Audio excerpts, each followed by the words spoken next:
২০২৪ সালের ৪ আগস্ট সরকার পতনের এক দফা দাবিতে উত্তাল সারা দেশ। পুলিশ ও তৎকালীন ক্ষমতাসীন দল আওয়ামী লীগ তখনও শেখ হাসিনাকে ক্ষমতার মসনদে টিকিয়ে রাখতে সহিংসতায় মরিয়া। ঠিক এই অবস্থায় আন্দোলনের মাঠে আওয়ামী সন্ত্রাসীদের গুলিতে শহীদ হন শেরপুরের সবুজ। একই দিন শেরপুরের ম্যাজিস্ট্রেটকে বহনকারী গাড়ি চাপায় শহীদ হন সৌরভ ও মাহবুব। শেরপুর সদরের পাকুড়িয়ার চৈতনখিলা বটতলার মিরাজ আলী ও মাহফুজা খানমের ছেলে শহীদ মাহবুব। কলেজ পড়ুয়া ছেলের ছবি বুকে নিয়ে এখনও বাড়ি ফেরার প্রতীক্ষায় থাকেন মা। ছেলের শোকে চোখের পানি শুকিয়ে গেলেও খুনিদের বিচারে অগ্রগতি নেই।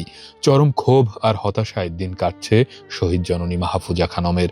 তিনি চান মাহবুব হত্যাকারীরা কঠিন শাস্তি পাক। এখনো আমার ছেলের কোনো বিচার দেখতে পারলাম না। কোনো বিচারের আওতায় যারা আসামিরা আছে এদের কারোর কোনো আইনের আওতায় নিয়ে আইসে না এলাও। এখন মনে করুন 2 বছর যে পূর্ণ হয়ে গেল, কিন্তু আমার ছেলে এই জনগণ দেশের জন্যই জীবন দিছে। তাহলে মনে করেন দেশের মানুষ এখন সবাই দেশে জকজমক করে চলতেছে, কিন্তু আমার ছেলের বিচারটা অবশ্যই তো করার দরকার। কিন্তু এই বিচারটাই আমি চাইতাছি জনগণের কাছে, যে যারা যে জায়গায় আসিল সবাই এখন ভালো, কিন্তু এখন আমি ছেলেহারা, আমি তখন সহায়। কিন্তু আমার ছেলের বিচারটা আমি সরকারের কাছে এটাই আবেদন জানাইতেছি, যাতে আমার ছেলের সঠিক বিচারটা কইরা আমারে দেখায়। আমি এই বিচারটা দেখবার জন্যই অপেক্ষা করতেছি। ঝিনাইগাতীর পাইকুড়া ইউনিয়নের সোহরাব হোসেনের ছেলে শহীদ শার্দুল আশিস সৌরভ হোস্টেলে থেকে পড়াশোনা করতেন। বন্ধুদের সাথে গিয়েছিলেন আন্দোলনে, কিন্তু তিনি সেখানে শহীদ হন। 2 বছরেও বিচারের কোনো অগ্রগতি না হওয়ায় হতাশ সৌরভের স্বজনরা। মানে আমাদের মনে যে এত কষ্ট, যতই লম্বা হইতেছে আমাদের অনেক কষ্ট হইতেছে। অতি দ্রুত বিচারটা যেন সম্পূর্ণ হয় এই আশা করছি এই সরকারের কাছে। এই যারা আমার ছেলেকে হত্যা করছে তাদের জন্য ফাঁসি হয়, আমরা এটা যেন দেখতে পাই।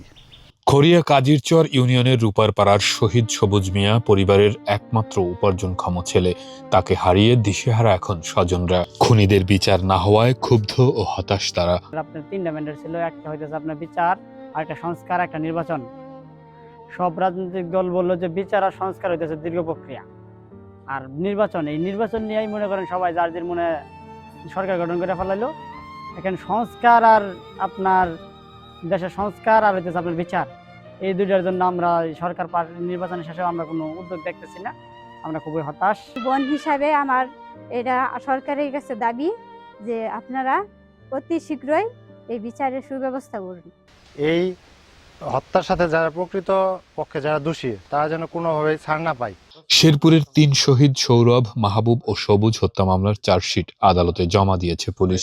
হত্যা মামলার চার্জশিট দাখিল করেছি, আর বাকি মামলাগুলোরও চার্জশিট প্রক্রিয়াধীন আছে এবং আমরা আশা করি যে খুব শীঘ্রই এগুলো আদালতে দাখিল করতে পারবো। তবে সৌরভ ও মাহবুব হত্যা মামলার আসামি একজন ম্যাজিস্ট্রেট, যে কারণে জনপ্রশাসন মন্ত্রণালয়ের অনুমতি চাওয়া হয়েছে, কিন্তু এখনো তা না পাওয়ায় বিচারিক কার্যক্রম ঝুলে আছে। গত 5ই আগস্ট, বিশেষ করে 4ই আগস্টে শেরপুর শহরে